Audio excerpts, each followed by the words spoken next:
మనం జపాన్ని దాటి 4వ పొజిషన్కి వచ్చాం సార్. జర్మనీ మనకు ముందుగా ఉంది. జపాన్తో పాటు ఉన్నామని చెప్పొచ్చా, క్రాస్ చేసాము అని చెప్పొచ్చు? ఆల్మోస్ట్ క్రాస్ అయిపోయింది. ఓకే, అయిపోయింది. అందుకే 4th పొజిషన్లో వచ్చాం సార్. మన ముందు అమెరికా, చైనా, జర్మనీ ఉన్నారు sir. So Germany by 2028 end లోపు జర్మనీని కూడా మనం క్రాస్ చేసేస్తాము అని అంచనాలు ఉన్నాయి సార్. ఓకే, ఇది నా వ్యక్తిగత అభిప్రాయం కాదు. I'm talking out of research document. So ఇదేమి గవర్నమెంట్కి పొగుడుతూ అన్నట్టుగా కాదు sir. This is going to happen. కాకపోతే మనకి చైనాకి చాలా గ్యాప్ ఉంది సార్. సో సార్ ఇంకో విషయం ఏంటంటే మనం చైనాతో కంపేర్ కూడా చేసుకోకూడదు సార్. అది చాలా పెద్ద తప్పు. ఎందుకంటే China is not a democratic country sir. మన దేశంలో ఒక ఇండస్ట్రీ పెట్టాలంటే ఎన్ని పర్మిషన్లు, ఎన్ని చుట్లు తిరగాలి ఆఫీస్కి. చైనాలో అలా కాదు సార్. చైనాలో చైనా ప్రభుత్వానికి చైనా ప్రజలకి మధ్యలో ఒక ఒప్పందం ఉంది సార్. యాక్చువల్లీ మీ ప్రజలు కూడా, మీ ఆడియన్స్ కూడా ఇది చాలా క్లారిటీ తెస్తుంది. ఎందుకు అంటే చైనా ఏమంటుందంటే సార్ సింపుల్, వాళ్ళ ప్రజలకి నేను నీకు ఫుడ్ ఇస్తా, నేను నీకు ఉద్యోగం ఇస్తాను, నేను నీ హెల్త్ చూసుకుంటాను, నీకు ఎడ్యుకేషన్ చూసుకుంటాను, నేను ఏం చేసినా నువ్వు నోరు తెరవడానికి వీలు, ఇది నాకు వదిలే అంతే. సో అక్కడ డెమోక్రసీ లేదు సార్. ప్రభుత్వం ఏం చేసినా సరే ప్రజలు దాన్ని ప్రొటెస్ట్ చేయడానికి వీల్లేదు సార్. సో ప్రభుత్వానికి ఒక క్లీన్ స్లేట్ దొరికింది సార్. అక్కడ కోర్టులు కంట్రోల్లో ఉన్నాయి, జనాలు కంట్రోల్లో ఉన్నారు. ఇంకా విచ్చడివిల్గా చేసుకోవచ్చు కదా సార్. ఇక్కడ మీరు తెలుసు, ఒక ఫ్యాక్టరీ పెట్టాలి, ఒక ఇండస్ట్రీ పెట్టాలంటే ఎన్ని పర్మిషన్లు కావాలి, పర్మిషన్స్ కావాలి, ఎన్విరాన్మెంట్ క్లియరెన్సెస్ ఎన్ని కావాలి. అక్కడ ఇలాంటివి ఏం లేదు. కోర్టు కూడా జోక్యం చేసుకుంటుంది. అవసరం అయినప్పుడల్లా కోర్టు కూడా జోక్యం చేసుకుంటుంది. ఇంకా ప్రతిపక్షాలు కేసు వేసినప్పుడు ఖచ్చితంగా దాన్ని ఆపాల్సిందే.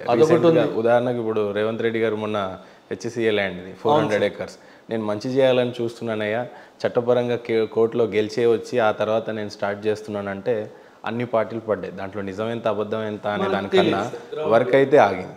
కరెక్ట్ మీరు చెప్పారు. కంచా గచ్చిబౌలి అన్నది అక్కడ ప్రాబ్లం కదా సార్. కాకపోతే అదే చెప్తున్నాను కదా సార్, చైనాకి ఏంటంటే మీరు బీజింగ్ ఒలింపిక్స్ హిస్టరీ విన్నారో లేదో సార్.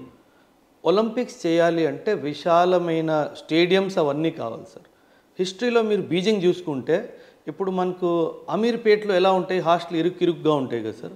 అండ్ ముంబైలో ధారావి ఎలాగైతే ఉందో అదేవిధంగా బీజింగ్, హాంకాంగ్ అన్నవి చాలా ఇరుగ్గా ఉన్న దేశాలు sir. When China Beijing Olympics నేను చేస్తాను అని అంటే వీళ్ళందరూ బీజింగ్లో ఎట్లా చేస్తామో ఒలింపిక్స్ అక్కడ అంతా ఇరుగ్గా ఉంటుందంటే దాంతో మీకు సంబంధం లేదు. మీరు నాకు ఇస్తారా అవకాశం, ఇవ్వరా సార్. ఇంటర్నేషనల్ ఒలింపిక్ అసోసియేషన్ చైనాకి ఇస్తే ఓవర్ నైట్ బీజింగ్ ఎంటీ అయిపోయింది సార్. ఓవర్ నైట్ గవర్నమెంట్ వాళ్ళు వచ్చి మీకు కొత్త లొకేషన్ గోడ మీద పేస్ట్ పెట్టి వెళ్ళిపోయారు. టుమారో మార్నింగ్ నేను వచ్చి ఇల్లు గుర్తు చేస్తా, నాకు ఇది జాగా ఖాళీ కావాలి. ఓవర్ నైట్ సిటీ ఎంటీ అయిపోయింది సార్. అది చైనా. మన దగ్గర అది సాధ్యమా సార్? హైవే మధ్యలోకి ఇల్లు ఉంటుంది, ఎందుకంటే కోర్టు ఉంది, డెమోక్రసీ ఉంది. అది ఒక విధంగా మంచిదే సార్. లోకల్ లీడర్ కూడా ఉన్నారు, లోకల్ లీడర్స్ కూడా ఉన్నారు. కూల్చొని ఆయన నావాడు అని అంటే నా వాళ్ళు. సో ఆ డైమెన్షన్లో మనం చైనాతో కంపేర్ చేసుకోవడానికి లేదు. సో మనకి చైనాకి గ్యాప్ ఇంకా పెరుగుతుంది తప్ప జీడిపి విషయంలో అది తగ్గే అవకాశం అయితే ఖచ్చితంగా లేదు. సో మనం అలా 3rd పొజిషన్లో అలా ఉండిపోతాం. 3rd పొజిషన్ మనం ఎదుగుతాం, కానీ చైనాని బీట్ చేయడం అనేది మనకు సాధ్యం కాకపోవచ్చు. అంటే చాలా లాంగ్ రేస్ ఉంటుంది, కనీసం టచ్ చేయగలం. ఇప్పుడు జమ్లీ ఎలక్షన్స్ అంటున్నారు, 1 నేషన్ 1 థియరీ అంటున్నారు. బహుశా ఇవన్నీ ఆ కాంపిటీషన్ కోసమే ముందస్తు ప్రణాళికలు నరేంద్ర మోడీ గారు చేశారనొచ్చా? రెండవది, చాలా రాష్ట్రాల్లో ఎలక్షన్స్ ఎప్పుడు పడితే అప్పుడు వస్తున్నాయి కాబట్టి డెవలప్మెంట్కి అడ్డుగా ఉన్నాయి, స్కీమ్స్కి అడ్డుగా ఉన్నాయి, చట్టాలకి లోబడి ఉండాలి. కాబట్టి మనం ఖచ్చితంగా జమ్లీ అయితేనే కరెక్ట్. గతంలో కూడా జరిగినాయి అని అన్నారు, కాంగ్రెస్ హయాంలో 2-3 times జరిగినాయంట. 1 నేషన్ థియరీ అనేది ఎక్కువగా మాట్లాడుతున్నాడు. ఇప్పుడు రేషన్స్ దేశవ్యాప్తంగా 1 నేషన్ 1 రేషన్ చేశారు. అండ్ ట్యాక్సేషన్ కూడా 1 నేషన్ 1 ట్యాక్స్ అనే చెప్పారు. ఈరోజు 1 నేషన్ 1 ఎలక్షన్స్ అని అంటున్నారు. ఈ అన్నీ కూడా నిజంగానే చైనాతో కాంపిటీట్ చేయడానిక, ఎకానమీలో మనం ఉన్నాము, ఈ కాంపిటీషన్ రేస్లో ఉన్నాం వాళ్ళు గ్రహించి చేస్తున్నటువంటి ఇదా? ఏ రకంగా దీన్ని చూడవచ్చు? జీడిపి 3rd ప్లేస్కి ఉండిపోతాము అనే మీ theory I can accept it. But from 10 to 4th ప్లేస్కి వచ్చాము. అది ఎట్లాంటి వనరులను వీళ్ళు యూజ్ చేసుకున్నారు అంటే త్రూ ట్యాక్సేషన్నే compulsory all nations will move forward. But ఆ ట్యాక్సేషన్ని పెంచుకునే పద్ధతులు జనాలకి యూజ్ అవ్వకుండా, ఇన్ఫర్మేషన్ పెరగకుండా, రేట్స్ ద్రవ్యోల్బణం అన్ని దృష్ట్యాన్ని పెట్టుకొని చేసేటువంటి ఎకనామీ. ఫ్రమ్ 10 నరేంద్ర మోడీ హయాంలోనే 10 నుంచి 4th వచ్చింది కాబట్టి ఇలా మాట్లాడాల్సి వస్తుంది. Not about party but we are a nation. And దేశాన్ని ప్రేమించే వాళ్ళు ఎవరైనా సరే ఈ ఎంజాయ్మెంట్లో మాట్లాడతారు. దే లవ్ ఇట్ అనే ఆ ఇదిలో అడుగుతున్నాను. 10 to 4th రావటం ఇండియా, ఇది నిజంగా ఎలా సాధ్యమైంది? ఏ రకమైనటువంటి అటెంప్ట్స్ ఇస్తే వీఆర్ ఎట్ $4.19 trillion రీచ్ అయ్యాం. వెరాజ్ ఇండియన్ కరెన్సీలో చెప్పాలంటే 178 లక్షల కోట్ల ఎకానమీ మనది ఈరోజు. సో ఎలా ఇది సార్? మీరు 2014 to 2024 మధ్యలో కోవిడ్ వచ్చింది అన్న విషయం మర్చిపోయారు సార్. అంటే 2-3 years మళ్ళీ అవి కూడా పోయినాయి. ఎస్ కోవిడ్ రాకపోతే మనం 21-22లో ఇది సాధించాల్సింది. కోవిడ్ లాంటి ఇబ్బందులు వచ్చినా సరే వాటిని కూడా ఎదుర్కొని మనం ముందుకు వచ్చాము అంటే చెయ్యాలి, సాధించాలి అనే ఒక ఆలోచన ఉంది కాబట్టి సార్. అంటే నేను పొలిటికల్గా మాట్లాడలేదు సార్, యాజ్ ఏ నేషనలిస్ట్గా మాట్లాడుతాను. నా దేశం ఈరోజు పాకిస్తాన్ నా మీద యుద్ధానికి వస్తే నేను తిరిగి యుద్ధం చేస్తాను. ఇది నేను 2008లో పాకిస్తాన్ మన మీద ముంబైలో అటాక్ చేస్తే మనం ఏం చేసాం సార్? ఏమీ చేయలేదు సార్. 160 మందికి పైగా చనిపోయారు సార్. 20 మంది చనిపోతే నేను ఇంట్లోకి వెళ్ళి నిన్ను కొట్టాను. అంటే నాకు ఆ స్పిరిట్ ఆఫ్ నేషనలిజం ఇప్పుడు వచ్చింది సార్. అండ్ మీరు ఒక మాట అన్నారు, మనకు చైనాతో కాంపిటీషన్ లేదు సార్. ఇది మనం చాలా క్లియర్గా అర్థం చేసుకోవాలి. మనకి మనతోనే competition. What I am today I should be better tomorrow అన్న ఒక ఆలోచన మోదీ గారిలో కానీ, నేషనల్ లీడర్షిప్లో కానీ, స్టేట్ లీడర్షిప్లో కూడా ఉంది సార్. సో దీనివల్ల దేశం ముందుకెళ్తుంది సార్. దేశం అంటే ఏంటి సార్? కలెక్షన్ ఆఫ్ స్టేట్సే కదా. స్టేట్స్ గ్రో అవుతే నేషన్ గ్రో అవుతుంది.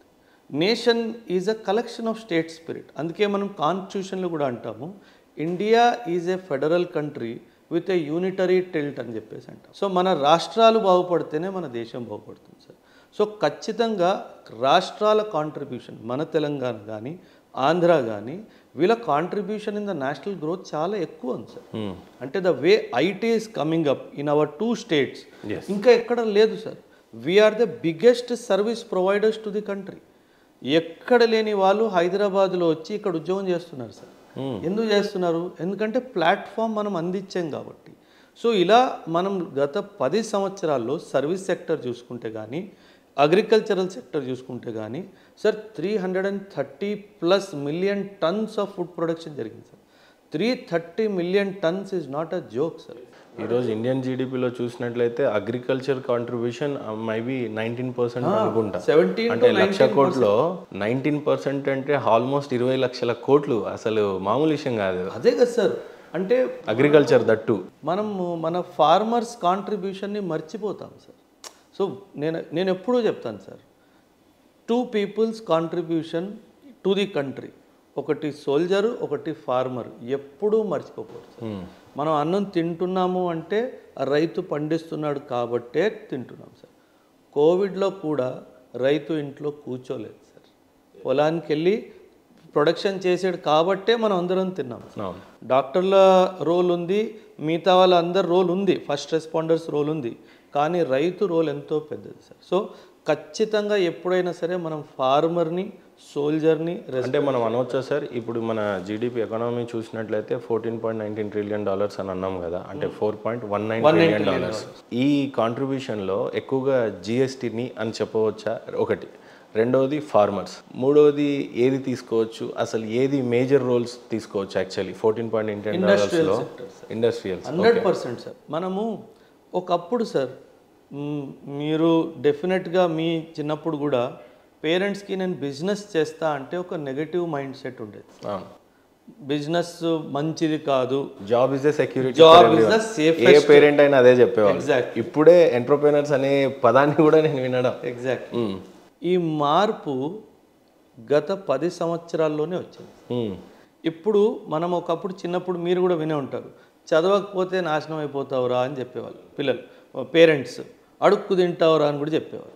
ఇప్పుడు చదువు ఒక్కటే అవసరం లేదు, బతుకు తెరువు తెలిసి మంచి తెలివితో కష్టపడి బిజినెస్ చేసుకున్నా సరే బతుకొచ్చు అని చాలా క్లియర్గా వచ్చేసింది సార్.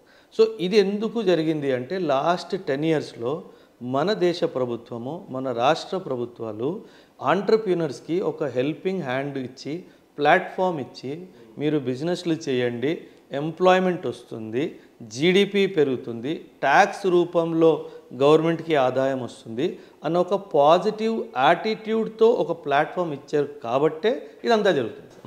లేదంటే జరగదు కదా sir. Is of doing business index అని ఒక ఇండెక్స్ ఉంటుంది సార్. అందులో మనము 2010 నుంచి ఇప్పటి వరకు ఎంతో ఎదిగాం. బట్ ఫర్ సమ్ రీజన్స్ ఆ ఇండెక్స్ని ఆపేశారు. కానీ మనం చాలా మంచి పర్ఫార్మెన్స్ అందులో చూపించాం సార్.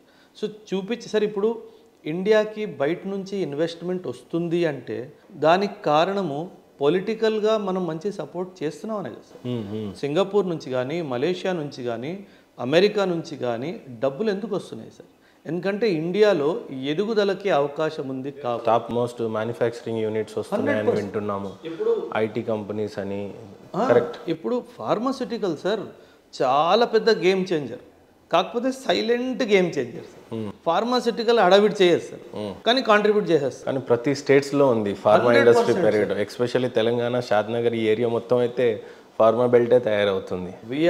ఏంటి సార్ యాక్చువల్లీ ఏంటి రోల్ అసలు ఫార్మా కంపెనీ రోల్? ఫార్మాస్యూటికల్స్లో మనకున్న అడ్వాంటేజ్ ఏంటంటే సార్, మనం ఫార్మాస్యూటికల్స్లో కావాల్సిన బేసిక్ పదార్థం దాన్ని ఏపీఐ అంటారు సార్, యాక్టివ్ ఫార్మాస్యూటికల్ ఇంగ్రీడియంట్ అంటారు.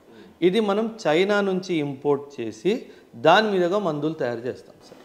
We are going to be in future the pharmaceutical capital of the world sir. మన హైదరాబాద్లో హాస్పిటల్స్ 5 స్టార్ హోటల్ రేంజ్ కన్నా పెద్దగా ఉన్నాయి సార్. మీరు గమనించి ఉంటారు ఒక్కొక్క హాస్పిటల్. ఎందుకంటే sir now world wants to come to India for medical treatment. They don't want to go to Europe. చాలా కాస్ట్లీ సార్. ఒక కిడ్నీ ట్రాన్స్ప్లాంట్ యూరోప్లో 5 నుంచి 8 కోట్లు అవుతుంది సార్. ఇండియాలో 50 నుంచి 60 లక్షల్లో అయిపోతుంది. ఆఫ్రికా 100% ఇండియాకి వస్తుంది సార్. ఎంత గేమ్ చేంజర్ సార్ అసలు ఇది. 8 కోట్లు ఎక్కడ, 50 లక్షలు, 20 లక్షలు ఎక్కడ సార్. సో మనము ఫార్మాస్యూటికల్ ఇండస్ట్రీలో చాలా పెద్ద గేమ్ చేంజర్స్ అవ్వబోతున్నాం సార్ ఫ్యూచర్లో. అంత పెద్ద విషయం ఎందుకు సార్, కోవిడ్లో వ్యాక్సిన్ సార్, ఇండియా వ్యాక్సిన్ మైత్రి ఇనిషియేటివ్లో 140 crores వ్యాక్సిన్స్ డిస్ట్రిబ్యూట్ చేసింది సార్. అండ్ అందులో 1.5 crores ఫ్రీగా డిస్ట్రిబ్యూట్ చేసింది. ఇది గొప్పతనం కదా సార్. మనకు అవసరం ఉన్నా సరే 14 కోట్లు వ్యాక్సిన్లు మనం డిస్ట్రిబ్యూట్ చేసినాం సార్. అందులో 1.4 crores ఫ్రీగా ఇచ్చాం సార్. ఆఫ్రికా ఫ్రీ అంటే ఏంటో నాకు ఇంతవరకు అర్థం కాలేదు సార్. ఎందుకు భారతదేశ ప్రభుత్వము మనకు కూడా అవసరం ఉండింది అదే వ్యాక్సిన్. ఈ భారతదేశం వరల్డ్లోనే పాపులేషన్లో నెంబర్ 1 ర్యాంక్ ఉన్నాం మనం, 144 కోట్ల జనాభా మనం. అలాంటి వ్యాక్సిన్ని చాలా దేశాలకు ఫ్రీగా ఇచ్చింది అనేది విన్నాం. ఎన్ని దేశాలకు మీరే చెప్పాలి. 96. అండ్ ఈ ఫ్రీగా ఇవ్వటం థియరీ ఏంటో నాకు అర్థం కాలేదు. ఈరోజు శత్రు దేశాలకు కూడా ఫ్రీగానే ఇచ్చింది. మరి మనకు అవసరం లేకుండిందా? దానివల్ల మనం ఏమైనా ఎకానమీ లాస్ అయ్యామా, లేకపోతే ఫ్రీగా ఇచ్చి ఏంటి అసలు ఈ ఫ్రీగా ఇవ్వటం వెనకాల ఉన్న రహస్యాలు ఏమైనా ఉన్నాయా సార్? మనము బిలీవ్ చేసే థియరీ వాసుదైవ కుటుంబకం సార్. ఈ వరల్డ్ అంతా ఒక్క కుటుంబం అని మనం భావిస్తాం సార్. అందుకు మనం చేస్తాం సార్. సో అందుకే ఎథికలీ ఇండియా ముందు ఏ దేశం నిల్చోలేదు సార్. మనం ఇప్పుడు టర్కీయే కానీ, ఈ టర్కీలో భూకంపం వస్తే మనము 6 130J విమానాలు నిండగా డిజాస్టర్ రిలీఫ్ మెటీరియల్ పంపించాం సార్ వాడికి. అండ్ వాడు పాకిస్తాన్ ఈజ్ మై ఫ్రెండ్ అన్నాడు sir, Pakistan is my brother అన్నాడు సార్. అంటే వాడికి బుద్ధి లేదా, సిగ్గు లేదా, మానవత్వం లేదా తెలియదు సార్. అంతెందుకు సార్. కానీ ఇక్కడ చిన్న doubt sir, A point of వ్యూలో వాడు బ్రదర్ అయ్యాడు పాకిస్తాన్ టర్కీకి? మనం అన్ని ఇచ్చి ఎందుకు శత్రువు అయ్యాం? కానీ ఏదో ఒకటి లావాదేవీలు ఉంటాయి కదా పాకిస్తాన్తో. ఏ అవసరం ఉండొచ్చు? Nuclear weapon sir. పాకిస్తాన్కి అంత సీన్ ఉందా? Pakistan is the only Islamic country that has nuclear weapon sir. ఇంకెవరి దగ్గర ఇస్లామిక్ కంట్రీ దగ్గర న్యూక్లియర్ వెపన్ లేదు సార్. అచ్చా, ఇరాన్లో కూడా లేదు ఇప్పుడు. ఎవరి దగ్గర? ఇరాన్ లేదు. ఇంకా they have not developed it. Okay. ఇంకా యురేనియం ఎన్రిచ్మెంట్ 70-80% దగ్గరే ఉంది. న్యూక్లియర్ అణుబాంబు తయారవ్వాలి అంటే యురేనియం ఎన్రిచ్మెంట్ 90% అవ్వాలి, ఇంకా అవ్వలేదు. అవ్వబోతుంది అని మొసాద్కి రిపోర్ట్ వస్తేనే వాళ్ళు అటాక్ చేస్తారు. అచ్చా. సో టర్కీ ఏంటంటే, టర్కీకి సౌదీ అరేబియాకి ఒక కాంపిటీషన్ ఉంది సార్. ఇది మీ ఆడియన్స్ కూడా అర్థం చేసుకోవాలి. టర్కీకి సౌదీ అరేబియాకి కాంపిటీషన్ ఏంటంటే, మిడిల్ ఈస్ట్లో రాజు ఎవరు? సౌదీ అరేబియా ఏమంటది, మెక్కా మదీనా నా దగ్గర ఉంది కాబట్టి ఇస్లామిక్ వరల్డ్కి రాజుని నేనే. టర్కీ ఏమంటాడు, ఈ గతం నువ్వు చూసుకుంటే, హిస్టరీ చూసుకుంటే ఓటోమన్ ఎంపైర్ టర్కీ నుంచే మొదలైంది. అంటే స్టార్టింగ్ పాయింట్ అనుకోండి. So Turkey was the epicentre of Islamic rule. So నేను రాజు నువ్వు కాదు అంటారు. సో ఈ బ్యాలెన్స్ ఆఫ్ పవర్లో వచ్చిన ఘర్షణలో Turkey wants to dominate the Middle East sir. అక్కడ టర్కీకి న్యూక్లియర్ పవర్ అవడం చాలా అవసరం sir. So that is the reason why టర్కీకి పాకిస్తాన్ ఎంతో అవసరం. అచ్చా, మనం సపోర్ట్ చేయలేమా న్యూక్లియర్? ఒకవేళ నిజంగా మనతో మైత్రి ఉంటే అసలు మనం ఎందుకు చేయాలి సార్? ఓకే, అది మన న్యూక్లియర్ వెపన్ కదా, వాడికి ఎందుకు ఇవ్వాలి మనం? అసలు మరి పాకిస్తాన్ ఎందుకు ఇస్తాడు? వాడికి అవసరం ఉంది కాబట్టి, అంటే వాడికి డబ్బులు తెచ్చుకుంటాడు కాబట్టి. మనకు డబ్బులు అవసరం లేదు కదా సార్. అచ్చా, మనకు అడుక్కునే అలవాటు లేదు సార్.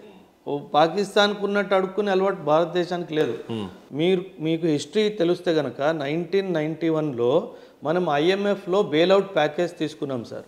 78 years ఆఫ్ ఇండిపెండెంట్ హిస్టరీలో ఒక్కసారి తీసుకున్నాం సార్. ఆ ఒక్కసారి కూడా మనం in fact prime minister Manmohan Singh గారు కానీ రంగరాజన్ సార్ కానీ వాళ్ళ ఆటోబయోగ్రఫీస్లో రాశారు. మనం దాన్ని కూడా ఒక సిగ్గుచేట్లా భావించాం. అంటే యాజ్ ఎ దేశం మనం అడుక్కోవాల్సి వస్తుంది, ఈ పరిస్థితి మళ్ళీ రాకూడదు అని ఒక శపథం తీసుకొని మనం LPG రిఫార్మ్స్ తీసుకొచ్చాం సార్. మనకి ఇచ్చిన గడువు ముందే ఆ లోన్ తిరిగి ఇచ్చేసాం సార్. IMF దగ్గర తీసుకున్నాం సార్. IMF దగ్గర, ఇంటర్నేషనల్ మానిటరీ ఫండ్ దగ్గర ఆ డబ్బు తీసుకున్నది తిరిగి ఇచ్చేయడమే కాకుండా టైంకి ముందే తిరిగి ఇచ్చేసాం. అదే కాకుండా ఇప్పుడు ఇండియా IMFకి డబ్బులు ఇస్తుంది, ఇంకెవరికైనా కావాలంటే నువ్వు ఇచ్చుకో. ఇలాంటి చెయ్యి ఇలాగైంది సార్.